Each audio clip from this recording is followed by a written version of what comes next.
Hey everyone, welcome to my channel. My name's Lee. You're watching Dark Roots Creations, and this is my top 5 favorite thrillers.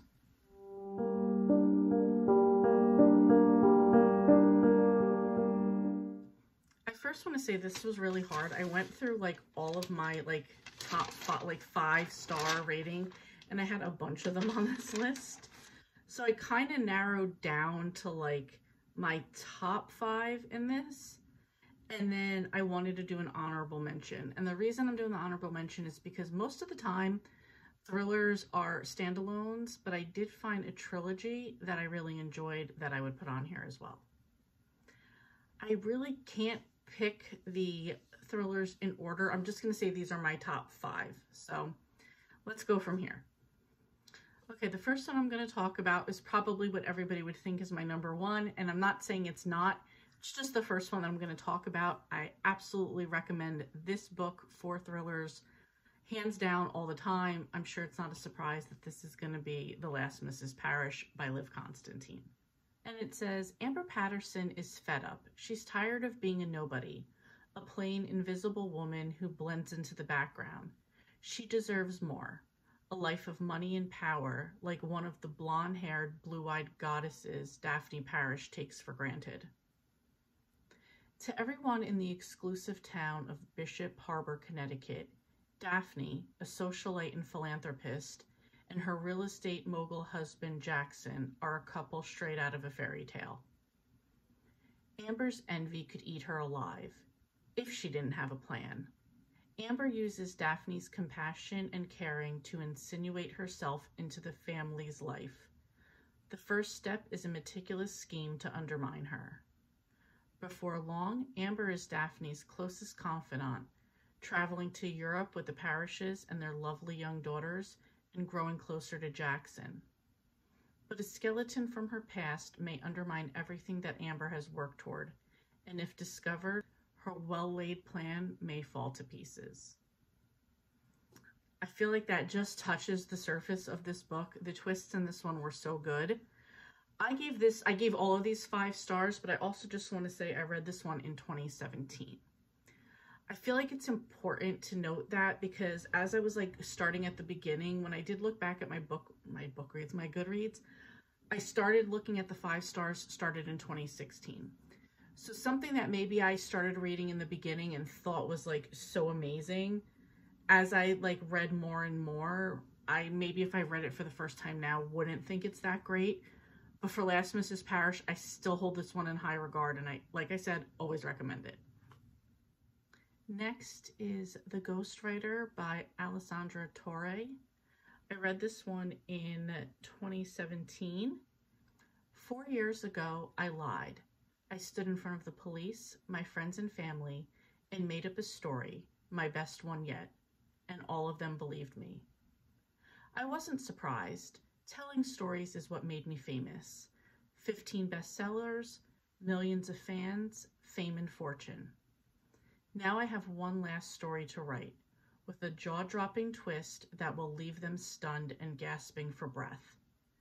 They say that sticks and stones will break your bones, but in this story, it will be the one that kills me.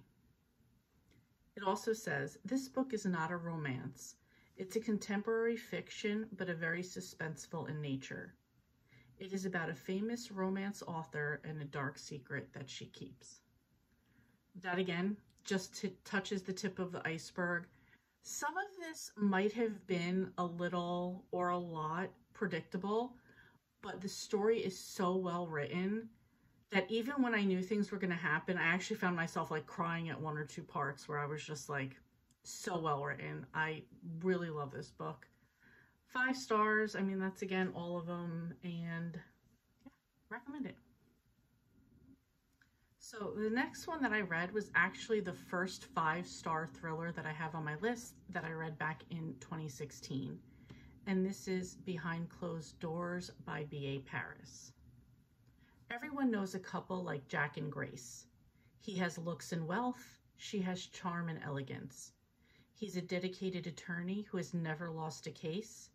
She is a flawless homemaker, a masterful gardener and cook, and dotes on her disabled young sister. Though they are still newlyweds, they seem to have it all. You may not want to like them, but you do. You're hopelessly charmed by the ease and comfort of their home, by the graciousness of their dinner parties that they throw. You'd like to get to know Grace better. But it's difficult because you realize Jack and Grace are inseparable. Some might call this true love. Others wonder why Grace never answers the phone, or why she can never meet for coffee even though she doesn't work. How she can cook such elaborate meals but remains so slim. Or why she never seems to take anything with her when she leaves the house, not even a pen. Or why there are such high security metal shutters on all the windows downstairs. Some might wonder what's really going on once the dinner party is over and the front door is closed. So I also want to read the review that I gave at the time, because like kind of looking at it was like, oh, okay, here we go. I love this book. It was recommended by a coworker and someone online, and I'm so glad I listened to it. I really enjoyed the narrator, Georgia McGuire. I don't often read thrillers, but this one had enough creepy wonder around every corner, and I couldn't stop listening. I really love the last few sentences. Of the book, and then I put like Red Room, which as soon as I read that again right now, I remembered exactly what that meant. So yeah, again, first one. So this was like my first like real enjoyment into thrillers, and I think this is what pushed me along further. So this would be the start of my real interest in this genre. Oh wow, I just realized that I was totally lying to you guys. I was giving you the year that they were published, not the year that I read them. Because as I went up and I just looked at that Behind Closed Doors review, I wrote that on November 7th, 2018. So, reverse. You could take it for what it is. This probably all started in 2018. So, there you go. Okay, moving on. Next up is a book that I read last year, and this was Jar of Hearts by Jennifer Hillier. I feel like I've talked about this quite a bit, so I'm just going to give a quick little thing about this. It says, this is the story of three best friends, one who was murdered, one who went to prison, and one who's been searching for the truth all these years. You could probably go back a little and see what I said about this, but this is exactly it. It was three friends, two girls and a guy that were all like besties, and one of the girls gets killed, one of the girls goes to jail for it, and the guy becomes a cop who tries to solve the murder, the crime, and what went on. There's so much more behind that. Like, telling you that makes it seem like, oh, I've told you this whole story and spoiled everything. Not even a little bit. So I absolutely suggest this one. I've really recommended this one to a lot of people, and this author as well. One of my coworkers was absolutely addicted and like ran through the whole backlist of her books. So highly recommend. And the last book is The Overnight Guest by Heather Goodenkoff. I read that this year, absolutely loved it, was mind blown, like so into it the entire time, so atmospheric, so creepy. I just absolutely loved it. She thought she was alone.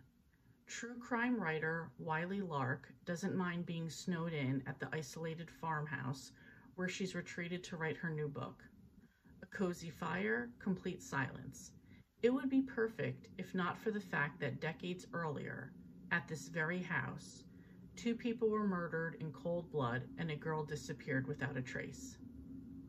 As the storm worsens, Wiley finds herself trapped inside the house, haunted by its secrets contained within the walls, haunted by secrets of her own. Then she discovers a small child in the snow just outside.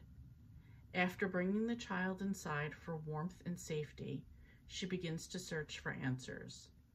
But soon it becomes clear that the farmhouse isn't as isolated as she thought, and someone is willing to do anything to find them. This was so creepy and so good. I absolutely loved it. This is my first Heather Goodenkoff, and I'm actually reading another one by her right now, and that is This Is How I Lied. I'm halfway through, and I'm absolutely loving that one as well. And the trilogy that I mentioned was the Millennium Trilogy by Stieg Larsson. He was a Swedish author. These take place in Sweden, and they were translated by Rig Keelan. The first 3 books are written by Stieg, and after that he passes away. The series does continue to go on being written by, I believe, another author, and then the last one's by a 3rd author. I didn't read past the first 3. I just wanted to read like what Stieg wrote and just leave it at that. And the books for this one are The Girl with the Dragon Tattoo is the first one. The second one is The Girl Who Played with Fire. And the third one is The Girl Who Kicked the Hornet's Nest. And just to give you an idea of what the overall series is about, Harriet Wenger, a scion of one of Sweden's wealthiest families, disappeared over 40 years ago. All these years later, her aged uncle continues to seek the truth. He hires Michael Blomqvist, a crusading journalist recently trapped by a libel conviction, to investigate. He is aided by the pierced and tattooed punk prodigy Lisbeth Salander. Together they tap into the vein of unfathomable and astonishing corruption. This went on to be a super popular movie. It had Runa Mari is Lisbeth, and Michael is Daniel Craig. There's a couple other. It's really good cast. It's a really good movie as well as books. Like the trilogies were amazing. You get so much more detail.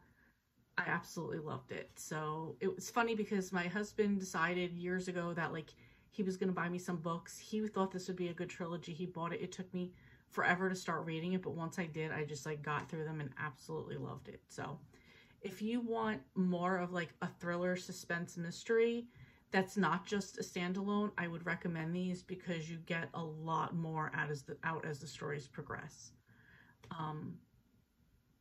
Yeah, like I said, I didn't read the rest, but definitely the first trilogy I would go with. So that's it. That's my top 5 and a little bonus trilogy. I still have a bunch more books on here. I could do like a thrillers, like the B list if you want. They would still be all 5 stars on here. I just tried to go with like what were like my tops. So I could do that. I have a few ideas for a few other top 5s. I could do that as well. Anyway, if you've read any of these, if you enjoyed any of these, if you want to read any of these, please let me know.